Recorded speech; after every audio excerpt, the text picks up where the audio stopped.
Suspense. And the producer of radio's outstanding theater of thrills, the master of mystery and adventure, William N. Robson. It is a cliche of murder that the killer always returns to the scene of his crime.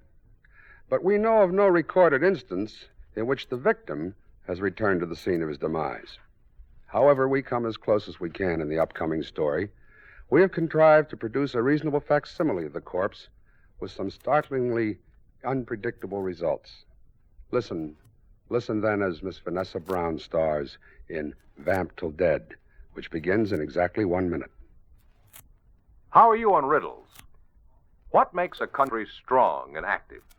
Well, the answer is a healthy constitution. Yes, sir, a sound, healthy constitution can cure anything that's wrong. And the American Constitution is one of the soundest. You take voting, for example. Nearly 65% of the population in the United States is eligible to vote, and most of them take advantage of the opportunity. However, voting in the United States is actually a privilege and not a right, since the Constitution gives no one the right to vote. But it has removed certain unhealthy restrictions under which United States citizens otherwise qualified to vote were once denied the privilege. The 15th and 19th Amendments to the Constitution assure citizens that they cannot be prevented from voting because of their race, color, previous condition of servitude, or sex. And nowhere does the Constitution prevent the people from voting for the candidate of their choice. Well, as you can see, the primary concern of the Constitution is the health and well-being of the people of the United States. That's how your American Constitution works. And now,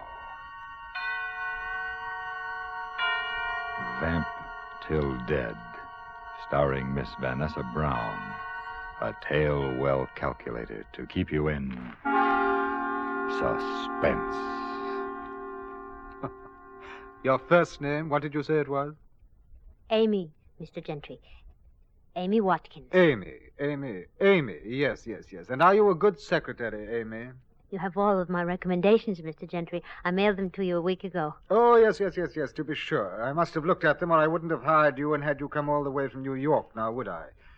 Do you think you'll like it here in this big house working for me? I hope so, sir. Tell me, what do you think of me? I beg your pardon? Me, how do I strike you? What am I? A gentle person? A wit? A profound talent? A buffoon? Tell me, Amy, I'd be interested in your opinion. I've only known you a half hour, Mr. Gentry. Well, then I'll tell you. I'm a writer, Amy. Do you know what it means to have 1,000,000 words inside of you and not to be able to let them out? No, sir. It's an utter horror. And that's the way it's been with me for more than a year. But now I'm ready to go back to work again and release those 1,000,000 words. And it'll be your job to take them down. I'll do my best. Not going to be easy. Very demanding, Amy.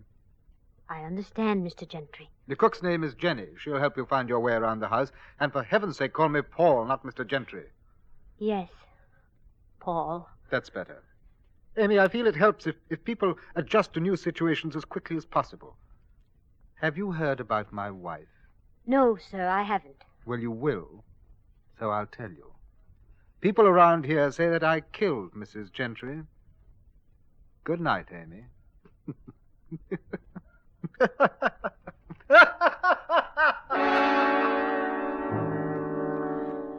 I ran upstairs to my room. I could still hear him laughing even after I closed the door. And then finally he stopped. And I was lying across my bed when I was aware that someone was standing beside me. He's like that child. You mustn't mind him. Who are you? I'm Jenny, the cook. Oh, yes. Oh, but somehow you don't look like a cook. Oh, my dear, I find more inspiration in cooking meals for a great writer like Paul Gentry than I ever found in the 23 years I taught high school English. Oh, I see. Now, don't let him upset you. He really doesn't mean it. He can be as gentle as he is harsh. No one really understands him. Did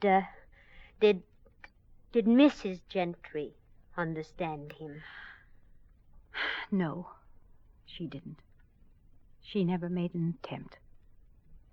There's a question in your eyes, Amy. Yes? Was she murdered? Yes. In that little guest cottage down by the brook. You can see it from this window. How did it happen? It was almost a year ago. They argued over something trivial at dinner. The flowers on the table. Mrs. Gentry ran out of the house. A few minutes later, I could hear her playing the piano in the cottage. Some little tune that always infuriated him. The next morning, her body was found slumped over the piano. Her neck was broken. And people think there was no evidence against Mr. Gentry, no proof. Only hearsay and talk. I see. Now there's a question in your eyes. Yes, Amy. This information doesn't seem to disturb you. And that puzzles me. Because along with that, there's something about you. What? About your appearance, my dear. Really, it's quite remarkable how much you resemble Isabel Gentry.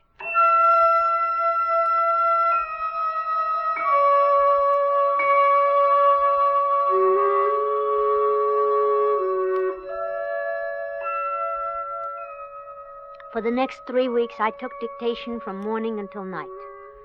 There was quantity, certainly, but the quality was poor. The book was going badly. And then, one afternoon, when I walked into his study, there was another man standing there beside Paul. Amy, this is Al Pender. Al's a reporter on the local paper. He tried his best to have me indicted for murder. Oh. How do you do, Mr. Pender? I'm glad to meet you, Amy. I just dropped in to interview Mr. Gentry about his new book. You see, Amy, I'm a celebrity. They interview me about my new book. Why don't you tell him all about it? I wouldn't want the responsibility, Paul. You can tell him how bad it is as well as I can. Oh, no, Paul. I couldn't possibly say that about it. What could you say about it? Anything worthwhile? No. The dropped eyes, the withdrawal. Isabel used to react the same way when I became angry with her. Do I remind you of her? Yes, you remind me of Isabel. Of all the things in her that stopped me from writing. How do you like that, Pender? There's a story for you to print. You want me to print it, Gentry? I'd kill you if you did. I'm sorry if I remind you of Isabel, Paul. Are you, Amy? Are you really? No, I don't think you are. I don't think you are at all. Well, has he been like this very long? I'd rather not say, Mr. Pender. Amy, did you know that no one in town would take this job? Yes. Still, you came here? Yes? He killed his wife. Everyone knows it. It was never proved. No, because of a technicality. You know, he's right. You do look a great deal like Isabel. And that means you're in danger here. He's crazy. He might actually come to think of you as Isabel. I want him to think of me as Isabel. In every way possible. Every day, every minute. There must be some way to prove he killed her. Say, why are you so interested? Who are you, anyway? I'm Isabel Gentry's sister.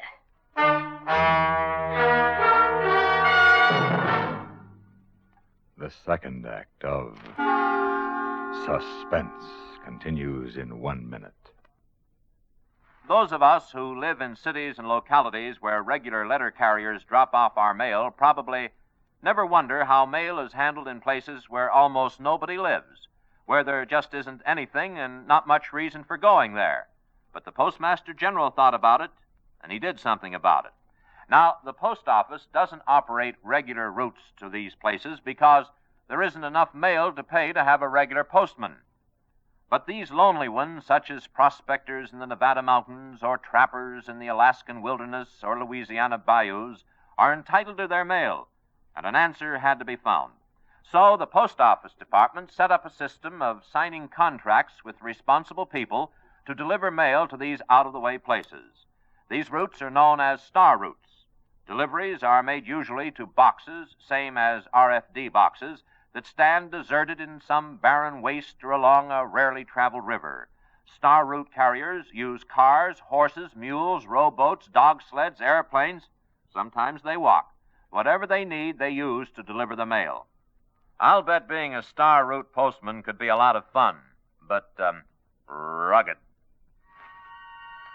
We continue with Act 2 of Vamp Till Dead, starring Miss Vanessa Brown.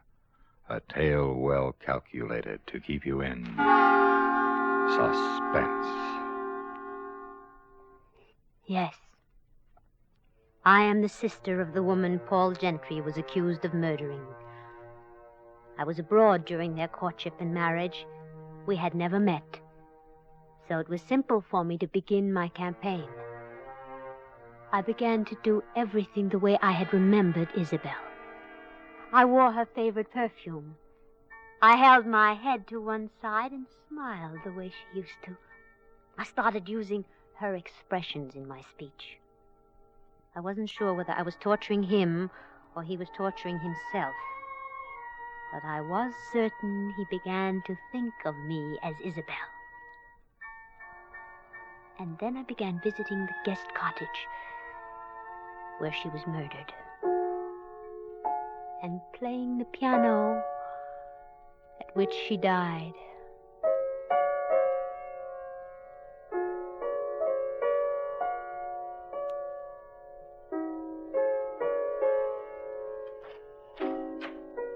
Amy!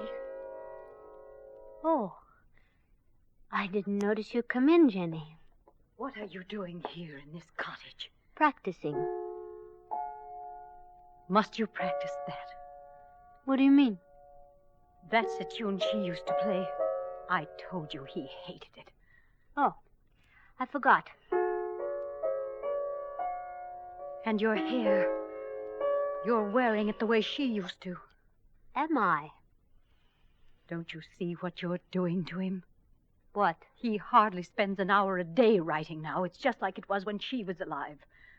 There was something about her that killed his inspiration. Instead of creating, he only wanted to destroy. Now you're doing the same thing to him. Me? But I only want to help him. There's only one way you can do that. How? Leave. But he needs me. You're not helping. You're hindering, always reminding him of her. Jenny, why do you stay? Oh, I'm like his desk or the chair he sits on, just a piece of furniture doing a job. He doesn't think about me one way or the other. Oh, someday I'll see him get back to writing the way he used to. You mean without her? Yes. Do you think he killed her, Jenny? Oh, that's something I don't dare think about, Amy.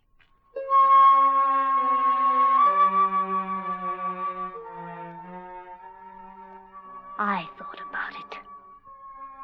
In the days that followed, Paul's work went from bad to worse, and so did his temper. He was unmanageable most of the time. He would slump in his chair, drinking and staring at me. Just staring.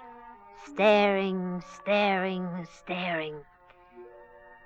I knew he was almost ready to break the day he went into a rage and he started throwing things around his study. I left the house, walked down to the guest cottage, sat down at the piano, and started to play. Was this it, I wondered? Would the trap be sprung now? I hadn't long to wait. Behind me, I heard the door slowly open, and I continued playing. First move would have to be his. Hello, Amy. Al? Surprise you? Yes. I brought you something. A gun? What for? Well, if you won't be sensible and leave this place, then you need it for your own protection. I can handle my situation without a gun. Can you? That man is out of his mind. The first time he comes at you, let him have it. Everybody in this town knows about him. Look, no jury would ever convict you. I came here to get proof that Paul Gentry killed my sister. I want him to pay for it legally. But it seems to me that you want me to be judge, jury, and executioner. Oh, now listen, Look, Amy. Al, I am going to tell you something. Isabel used to write to me, and she was pretty frank. She told me about a newspaper man she was interested in. Could you be that man? Yes. Now, is it because you loved Isabel that you wanted to see her murderer caught? Or would you just like to sacrifice Paul Gentry because he was married to the woman that you wanted? Pender, are you aware that this property belongs to me? What are you doing on it? Talking to her, what does it look like? Paul, please. How many times do I have to tell you to leave my wife alone? Your wife? Just a minute, You Gentry. get off my property while you can still walk. And Isabel, you get back up to the house where you belong.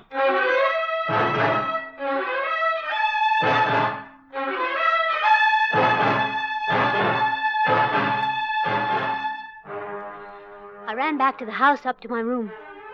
A moment later, I heard his heavy steps coming up the stairway. And before I could do anything, he was standing in my doorway. Isabel. Isabel, why did you make me do it? Why? Why did you do it, Paul? I couldn't help myself. It was those men all the time, especially Pender. Amy. Isabel's dead. You're Amy. Why do you keep making me think that you're Isabel? Why? You're imagining it, Paul. Oh, Amy, why don't you leave here while it's safe? I think it is safe, Paul. You aren't afraid of me the way you were that first night? You aren't afraid of what I might do to you? No, Paul, I'm not afraid. If you really want me to go, I will, but I'd rather stay. I want to be close to you. Closer to you than anybody in this world has ever been. Oh, I don't want you to go, Amy. Ever. I love you. I know. I want you to marry me. Of course. Of course, Paul. Ever since Isabel died, I've wanted to be your wife.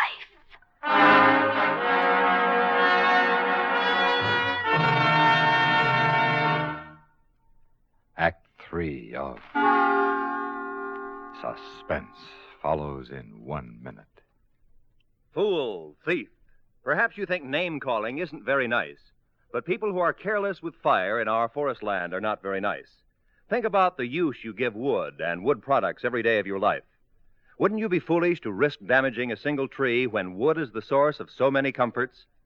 People who toss matches or cigarette butts away before they're fully extinguished. People who will leave a campfire behind without taking the trouble to douse it thoroughly with water are thieves. They take the pleasures our forest land offers them, but they won't pay for those pleasures with the consideration a forest deserves. What else can you call them but thieves, unless, of course, they're killers? All too often, lives are lost in fighting forest fires. Call it anything you like, but the reality of it is death. Enjoy our forest land to the full, but please handle fire with care. Be sure matches and cigarette butts are out before you toss them away. Never leave a campfire until after you've doused it with water. And now, we continue with Act 3 of Vamp Till Dead, starring Miss Vanessa Brown, a tale well calculated to keep you in suspense. Next day, we were married quietly by the justice of the peace. Surely this bait would spring the trap. Surely my sister's murderer would attempt to kill the woman who so closely resembled her and now replaced her. That night, I dressed for dinner in the perfect image of my sister. And Paul greeted me as I expected him to. Isabel, you never looked more beautiful. Oh, thank you, Paul. Your chair? Thank you. You may serve, Jenny. Yes, sir. Oh, Jenny, use the large soup bowls, please, for Isabel. I understand, sir. I know you prefer them, darling. Yes. Was something wrong, Isabel? Paul, I just noticed. You have carnations on the table. Why, yes. You know I don't like carnations, Paul. I don't like them at all. Isabel, they were all I could get. I'm afraid you'll have to like them. Look, I don't darling. have to like anything. Have Jenny take them off the table. Now, see here. You'll either get rid of them or I won't eat dinner with you. You hear me? Then don't eat dinner with me, my dear. I'd like it better that way. Then I won't have to look at your bored, critical face all the time.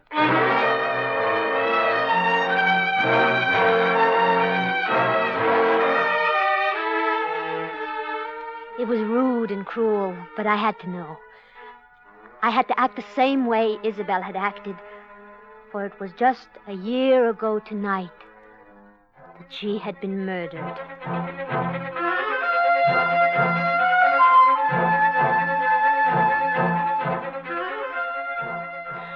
And then I was in the cottage where it had happened, sitting at the piano, playing her tune.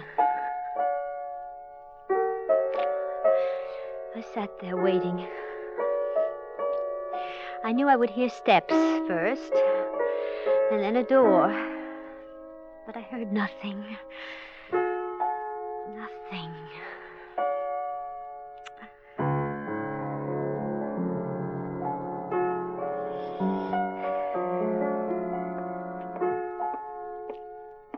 And then at last, I heard the steps.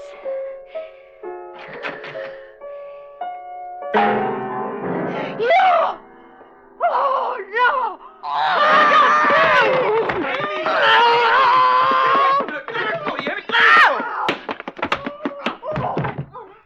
Amy, are you all right? Are you all right, Amy? Yes, Al. Yes.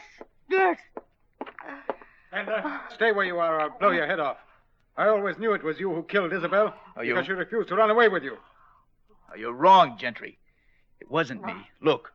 Paul, darling, she was the one. Jenny. I had to knock her out. She tried to kill Amy the same way she killed Isabel. She was afraid Amy was going to take you away from her. Oh, Amy, my darling. Paul, do you know who I am? Who I really am? Yes, I know you're not Isabel. I've known all along. I had to pretend because you pretended. Forgive me. Please forgive me. It's all over, my darling. Ended. Yes, Paul, it's over. Isabel is truly dead.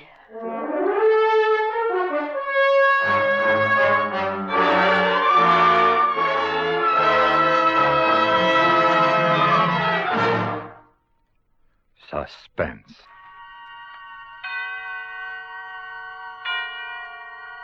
In which Miss Vanessa Brown starred in Vamp Till Dead, written by E. Jack Neuman and John Michael Hayes.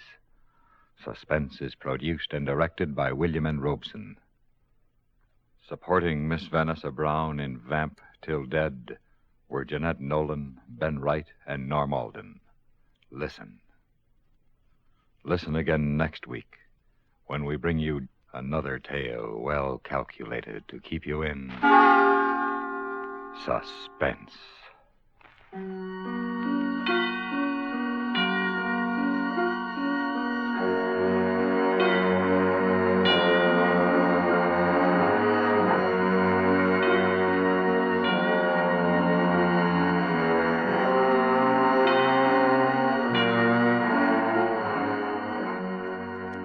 Suspense has come to you through the worldwide facilities of the United States Armed Forces Radio and Television Service.